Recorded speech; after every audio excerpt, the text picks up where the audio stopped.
आज मैं फिर से आप सबका अपने चैनल पर स्वागत करता हूं।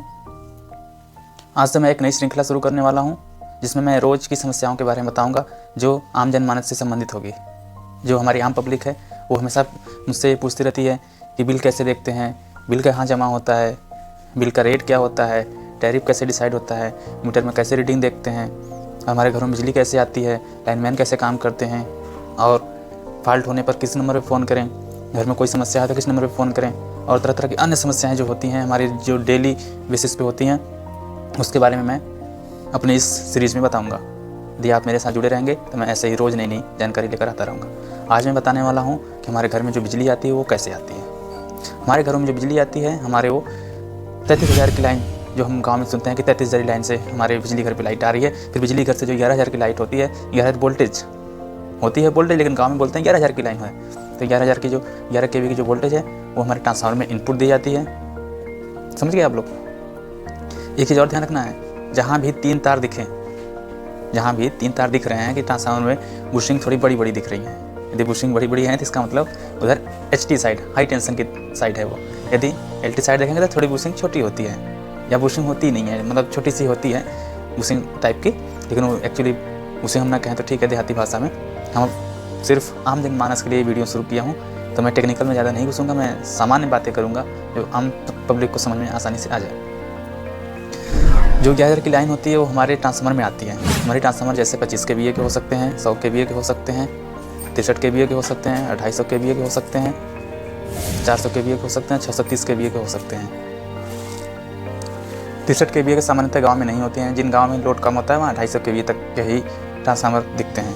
पूर्वांचल में तो गाँव में 100 kVA तक से ही काम हो जाता है, जबकि दक्षिणांचल, पश्चिमांचल और जगह जहाँ लोड ज़्यादा यूज होता है वहाँ पर अधिक बड़ी क्षमता वाले ट्रांसफार्मर यूज होते हैं।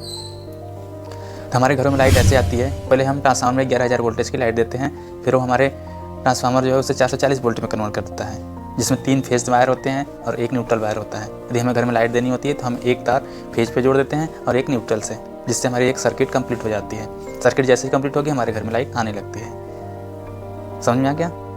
यदि आपका कोई भी डाउट और क्वेरी है तो आप मुझसे कमेंट में पूछ सकते हैं। इसे मैं डेली वॉच करता हूँ और रिप्लाई करता हूँ, और यदि कुछ भी समझ में नहीं आएगा तो मैं आपके वीडियो उसी टॉपिक पे एक वीडियो लेकर आऊँगा, जिसे आप आसानी से देख करके समझ सकते हैं। ये तो हो गए घर में लाइट कैसे आती है।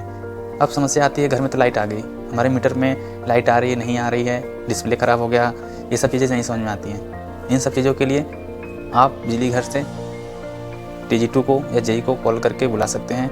कंप्लेन के माध्यम से वो आके आपकी रीडिंग देख करके वेरीफाई कर सकते हैं, और ये सब सारी चीज़ें आप खुद भी कर सकते हैं, जो मैं आगे की सीरीज़ में बताता रहूँगा। यदि आप मेरे चैनल पर नए हैं तो चैनल को सब्सक्राइब करें, और मैं ऐसे ही बातें बताता रहूँगा जो आप सभी को समझ में आएंगी, आसान भाषा में, बिल्कुल ही आसान भाषा में। हाँ, एक चीज़ और, आप इस दुविधा में रहते हैं क्या मुझे लाइनमैन को पैसा देना होगा किसी कंप्लेन को ठीक कराने के लिए? इसका सवाल का जवाब है ना। यदि आपने कंप्लेन के माध्यम से अपना फॉल्ट ठीक कराया है तो आपको कोई पैसा देने की जरूरत नहीं है। मीटर तक की जिम्मेदारी, मीटर तक, इनपुट तक की, यहाँ तक कि मीटर के आउटपुट, जो आउटपुट निकलता है जो हमारे घर में आती है, वहाँ तक की जिम्मेदारी बिजली विभाग का होता है। इसका मतलब खम्भे से लेकर के हमारे घर में जो मीटर है लगा हुआ, वहाँ तक की जिम्मेदारी, और जो आउटपुट निकलता है, जो मीटर से आउटपुट तार निकलता है, जो बाहर की तरफ निकलता है, जो हम अपने घरों के अंदर ले जाते हैं बिजली यूज करने के लिए, वहाँ तक की लाइट की जिम्मेदारी बिजली विभाग की होती है, और उसके बाद हमारी जिम्मेदारी होती है।